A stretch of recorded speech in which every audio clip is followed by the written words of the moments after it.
What up, though, people? It's Wake Up Woodward, and we appreciate y'all for choosing to kick off the day with the Woo crew. Woodward Avenue just behind me is alive, man, and I know the chat family is too. Go on ahead and smash that like button, and let's get it lit, man. It's your boy Brandon Dent, aka Detroit Kool-Aid, your credentialed Pistons reporter and writer for the network. Flannel Sam, the vet of the squad, the vet of the network. He's looking pretty upset and mad. Something must have happened in the sports world. Something must have. Oh, gosh, that team that I wish I did not have to talk about did something good last night, man. At least in their world. Shout out to Freddie Felt and all the people in the state of Indiana. You know what? I'm happy for Freddie Felt, and obviously the Pacers haven't won the series yet. I'm happy for Freddie Felt. I'm happy for the great people of Indianapolis. I like the city. I know that they love their basketball in the state of Indiana as a whole. However, Tyrese Haliburton's my least favorite basketball player of all time right now. He's surpassed everybody else on the list. I can't stand him. Hey, look, he's right there on the screen right now. There on the screen. Just as you start to mention him, he appears. And here's the thing, and I know I'll introduce the topics in a second, introduce the rest of the crew.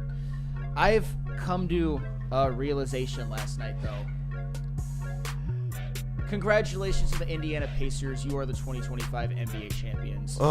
It's happening whether you like it or not. Tyrese Haliburton is winning a finals MVP whether you like it or not. Tyrese Haliburton is going to be in conversations in the offseason.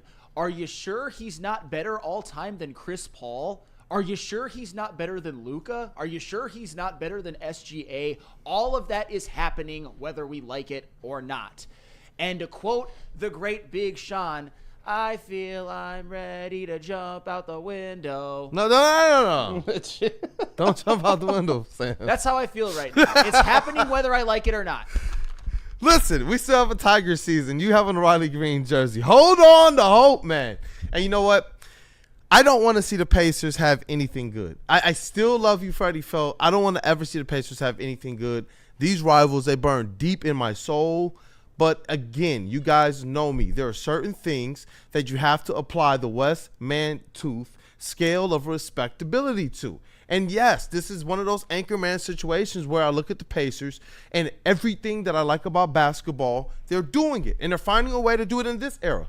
Where foul baiting. Well, look, did fouls matter last night? No, they lost that battle, both the free throws and the fouls. But this team still went out there and all the other stats that mattered, and they punched them over and over and over again in ways that I'm sitting like, I can't. I want to look away, but I can't because this is the basketball that I love. This is the basketball that we saw our Pistons starting to step into this year. And when they played the Pacers, when we thought, okay, we're within striking distance, and then we actually played them, what'd they do? Pat, pat. And what'd they do again next time we played them? The same thing. You know, so to me, to see the Pacers, to understand where they are right now, I believe in their brand of basketball. And one of the things that was very, very intriguing to me when you look at just the box score of how they did this, Flannel, because I know everybody would talk about Tyrese Haliburton. He deserves a lot of flowers. I'm not going to do anything here to diminish him this morning except for saying, hey, he has now entered that era of unreasonable hate for me, and just leave me alone. I can have that. But when you look at the assists, when you look at the steals, when you look at the blocks, the Pacers dominated the Thunder. They won assists 24-16, steals battle 13-6, blocks 11-4. And when you look at the rebounding battle, this is what's funny. The Thunder won this thing 42-36. When you look at the defensive rebounds 33-29, that's really moot because the Pacers took 6 more field goal attempts than them in this entire game. So the Pacers went out there and really bully balled them, and that is something that I don't think that the Thunder, who are very top heavy, are going to be able to keep up with when you look at the Pacers against that. And that's the thing, and that's why I think OKC now has no chance, because I don't believe they're a team that responds well to adversity. I don't think they experienced a lot of it in the regular season, being a 68-win team, winning constantly in blowouts. And I understand that they were down 2-1 against the Nuggets, facing a Game 4 at Denver, and ended up coming back and winning. That was nice. Like, bravo to OKC for that, but when it comes down to those down-the-stretch moments, we all have seen in this finals Indiana continue to execute like they've done all playoffs long. And the Oklahoma City Thunder in Game 1 and Game 3's fourth quarters have completely choked on their own ding-dings. It's just what it is. It's what has happened. And it's going to continue to happen. Here's what's going to happen. I've got the script. The Pacers are going to win Game 4. The Thunder, in their home game, they'll jail sex the Pacers once because they need to. And then Game 6, the Pacers are going to win. And then Tyrese Haliburton, best player alive, topics are going to be brought up by fringe people. And I'm going to want to jump out a window, as I said before. I can't live in that world. I don't want to live in that world. And you know that there's going to be a time that we have to. And Tyrese Haliburton, if they get this done, is going to step into a different stratosphere of respect within the NBA. We know what the poll said, that Cade Cunningham was the one that people were like, you know what, we think he's the guy that's going to step into this next era. But with Tyrese Haliburton, it was, hey, that's the one that, you know, we think is the most overrated. Cade was the one they thought was the most underrated, which is very interesting because this was an athletic poll that they did anonymously with the players. Now you look at this thing and all of the narratives we hear, at least here in Detroit, obviously this is going to be loud. These are going to be things that are uncomfortable. But the way that Cade ticks, that's why I'm still not going to freak out about this right now. This is to a point now where I know this is stuff that eats at Cade. We've seen Cade go from a rookie who put up stats that only Jordan did to now an all-NBA player who put up stats that only Jokic did. And now he's looking at beyond the stats, and now we found a little bit of a rhythm. What's next? You see Tyrese Haliburton early in his career. This is still early in his career and what they're doing. They built around him. They put team around him. They made defense an emphasis, and they have good, hard-nosed, solid coaching. Rick Carlisle has been criticized in the past for how staunch of a coach he is or how stubborn he can be. I've talked to even people around the Pistons world. But the one thing you cannot deny is that as a coach, he commands and demands respect. And if they put the right grouping of players there, that he's been able to take to these heights, man. Like, this is incredible. And I do, though, just with a Pistons slant to this thing, this is what makes me ecstatic about Trajan Langdon and his front office already proving to be very, very savvy. J.B. Bickerstaff, hard-nosed, right? Right, Cleveland, right? What were they talking about him? Oh, it's J.B. Bickerstaff. He's too tough. He's not a player's coach. He's blah, blah, blah, blah, blah. Look at these flameouts over here. But you look at the Detroit Pistons on the rise. And Cade Cunningham, this is where it's going to effectively rest with him. He's an all-NBA player looking to be the face of the league. And I like where their trajectory is. And really, the Pacers, we have to tip the cap. For this era, they have set that blueprint. And it's tough to say, but it is the truth. And that's the weird thing, because I don't hate the Pacers. I actually am in awe of how many players continue to step up. I just hate Tyrese Haliburton, all the credit that he gets. Anywho, but like last night was a perfect example in terms of the Cade versus Haliburton narrative. From the exact same draft classes, you got the Pistons with Jaden Ivey and the Pacers with Benedict Mathurin. In Cade Cunningham's first ever playoff run, whatever you think about Jaden Ivey, he would have, I believe, helped this team, at least in this playoff run. He was unavailable. Benedict Mathurin last night had 27 points on 12 shots because, of course, he did. It's insane type of cosmic. The basketball gods Did Beasley are shining. even have any game in the playoffs that good? Nobody on the Pistons besides Cade had a playoff game that good. And Benedict Mathurin, maybe Uncle Toby for one game. Okay, fine, but 27 points on 12 shots. No, they did, because you know what else I saw last night, and this is why I keep saying that, and I'm going to say it again, Tyrese Haliburton has had the luckiest run in NBA playoff history, because last night, we know OKC's MO. OKC can blitz you really, really quick, and they did that in Game 2. They got out to like a 25-point lead in the middle of the second quarter and never looked back. It looked like the Thunder were going to do that last night. They had an 8-point lead at the end of the first quarter. But do you know what happens? With Tyrese Haliburton on the freaking bench, the Pacers go on a 15-4 run with Benedict Mathurin scoring 9 of those points. And, oh, by the way, TJ McConnell with 4 assists. I'm not done, by the way.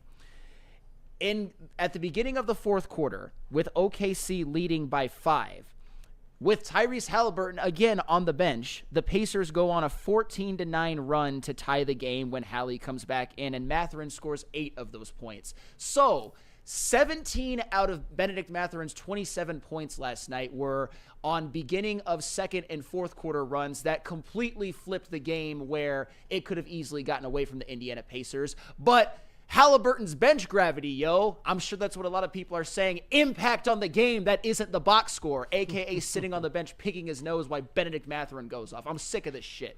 Tyrese Haliburton's the luckiest motherfucker in one playoff run to ever walk the face of the earth. I'm sick of it.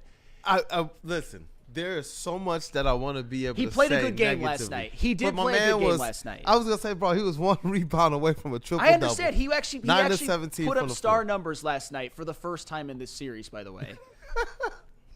Benedict Mathurin did not do his job, Wheezy. That's not his job. 27 points on 12 shots is not Benedict Mathurin's job. That's superstar, apex, predator, role player type shit.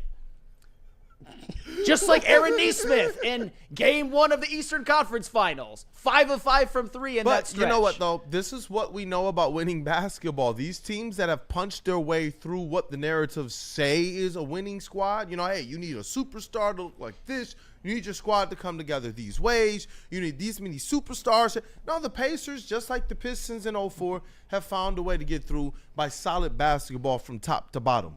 We knew that everybody that we brought off our bench in 04, everybody had an opportunity to go out there and do work. And the Pacers, they're set up just the same way. And Tyrese Haliburton, where he puts himself in a good position is, as the usage is low, he is making the most of that time. He's making the most of all of his usage, and he's keeping his mistakes down. That's the thing. Look, the Pacers are just a really, really, really well-built team. And what winds up happening, we've seen this already. There have been players that have been elevated over guys we like. We know Cade is better than a lot of these players. But what winds up happening is this system honors the winners. The Pistons have to make winning the number one focus. And then I know without a shadow of a doubt, Cade Cunningham will be on the better side of a lot of these narratives and these conversations. Now, look, he's already kicking down the door. He went from 67 to now people are realizing top 15. We've seen the Ringer and all these other places. They're putting him top 15, top 10 player in all of the NBA. And that's where we're at right now. That's why I'm glad with where the Pistons are. But it's realistically, it's the narratives. I don't think they change until Cade wins, because right now, for all intents and purposes of the NBA world, the Pacers are on top of all of it. And Haliburton is always going to have that spotlight shined on him, man. Go ahead, Chase. I was going to say, you're just living up to your to yourself. You hate your role players, and the role players are stepping up for the Pacers, and you're getting upset by it.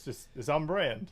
He's an all-NBA player, though. That's the thing. It's like, Tyrese, you look at what he's doing in this. Well, I'm talking about like Nesmith, Nembhard, Mathurin, like all the other players. Obviously, like Haliburton and Siakam are very highly talented NBA players, but it's all the other guys who are stepping up too that Sam's getting frustrated and calling out too. But that's another thing.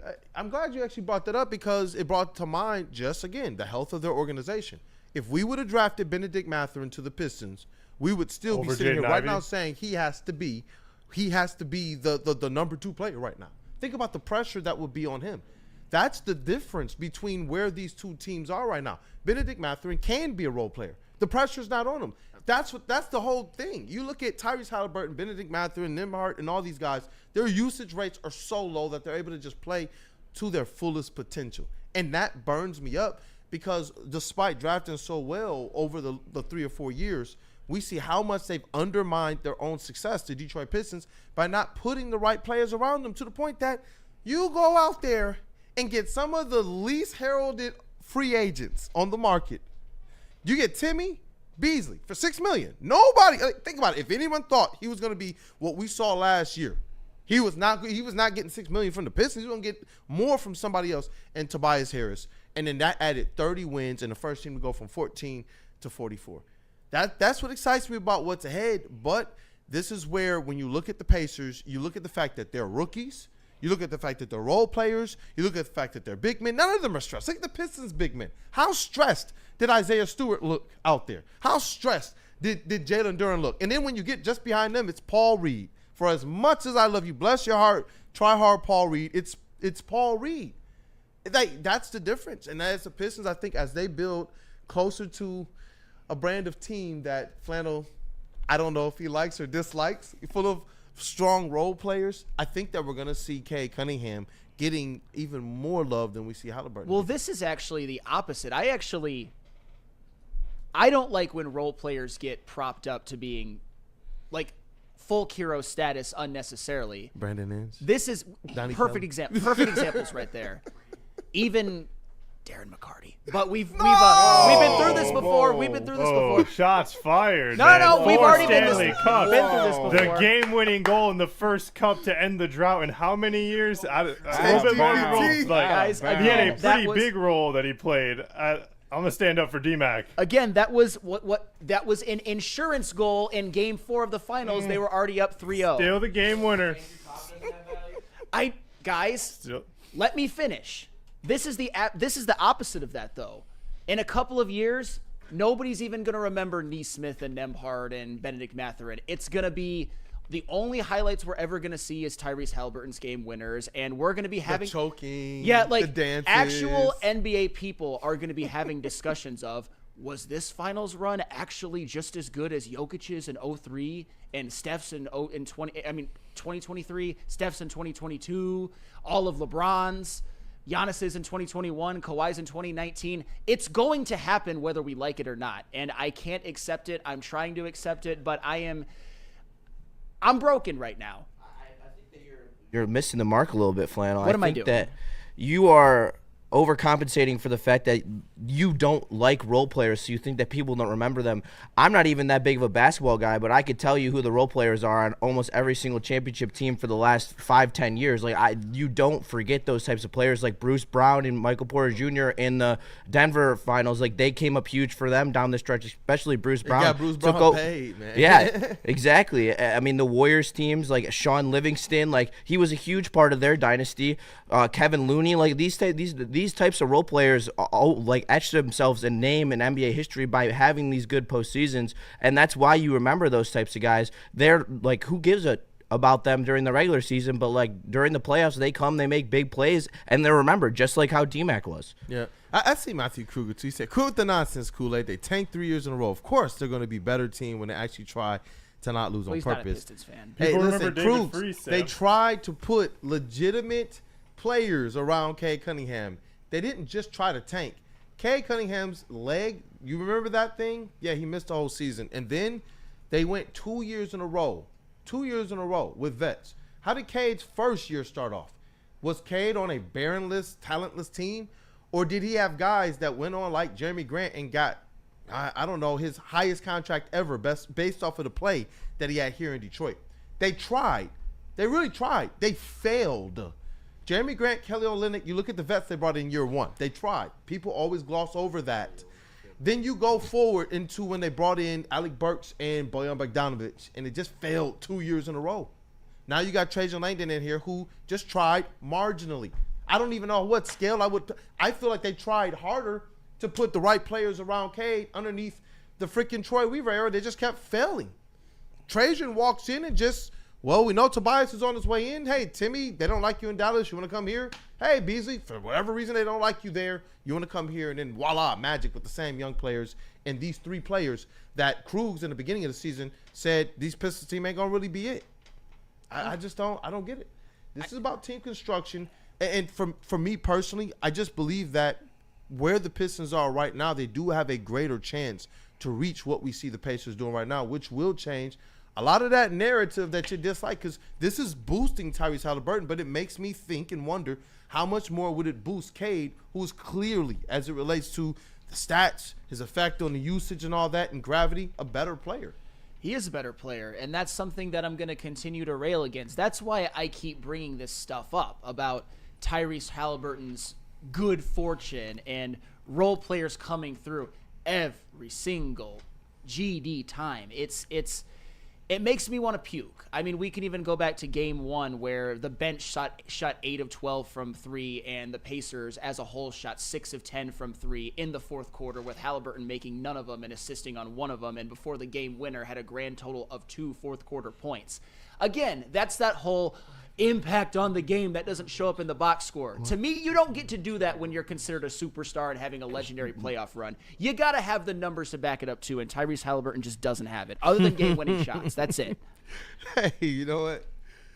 We got to get to the next segment. NBA Finals. I believe that, if I had to call this one, the Pacers definitely got a stranglehold on it. I know how you're feeling as well.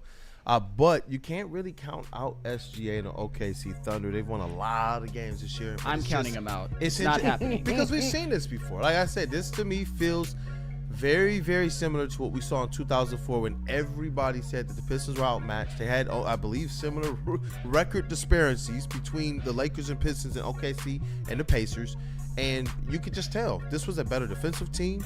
This was a team that understood where to be on the court offensively. The cohesion is just there. They're not playing through just so much of what one player has to be and do. And that is where Tyrese Haliburton is thriving. It's the efficiency aspect of it with low usage, whereas a guy like SGA, if he's not doing everything, it's going to be a hard night, especially when you're talking about finals basketball for OKC to really go out there and impose their will. And for the record, SGA wasn't good enough last night. That, game one, I don't put any blame on him, except for he could have been a little bit better down the stretch. But last night, SGA wasn't good enough. That was actually Jalen Williams' best finals game, and unfortunately, they still lost. One more thing before we get to the Tigers, because Wheezy D313 with the false equivalencies as always. Is Tim Duncan overrated because Manu and Tony Parker did their job? No, Wheezy. Tim Duncan was a 3-time Finals MVP and a 2-time MVP. Tim Duncan in 2003 actually had one of the greatest playoff runs and one of the greatest Finals performances in history, averaging 24, 17, 5 assists, 5 blocks on 50%. No, it's not the same. It's not the same. Again, Tyrese Haliburton is basically allowed to be the Michael Jordan of Robert Ory's, and he's going to be treated like he's a superstar. I actually saw that. He's the Michael Jordan of Robert Ory's. I like that, actually. I'll give you that. He's Mr. Big Shot. He's had some great games. It's just, even last night, Benedict Mathurin decides to be a superstar for like an efficient superstar, and did the majority of his work when Hallie was on the bench. But Hallie must have motivated it from the side. That's why I still think it's disrespectful. I'm seeing some people that try to. I will liken this team's success and team defense, team offensive approach. Everybody's gonna have a slice of the pie. I will liken that to the Detroit Pistons. But please stop trying to liken Tyrese Haliburton to Chauncey Billups. Chauncey Billups ran the show. Chauncey ran the show. Chauncey ran the show. Chauncey ran the show. Tyrese is not on Chauncey's level. I think to say he's not on Chauncey, and this is where I'll defend Hallie. I think if he gets a Finals MVP, I think Hallie has a very good chance to finish with a better career than Chauncey. He has a chance. He definitely has a chance. But we know that, and we saw with where it happened with Chauncey's stats when he went to Denver as he aged, they blew up. That proved who he was. He came here, he took a back seat offensively and ran the show all the time. There wasn't moments where he wasn't the guy. That's just the whole thing. He took the defensive challenges. I got Kobe.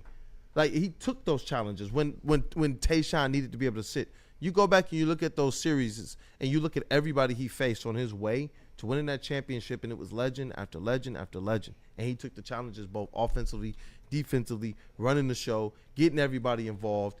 And they started 4-on-5 offensively. Chauncey was a completely different monster who I believe if I don't and anybody who saw him play doesn't really stand up for his legacy, it's something that I do believe will get just kind of washed away like other players we know. I believe Joe Dumars is too highly disrespected. Good on Joe Dumars, good on Michael Jordan for saying that the best player that's ever defended him was Joe Dumars, because if he didn't say that, you'd barely hear people here talk about how great of a player he was. So I don't know, man.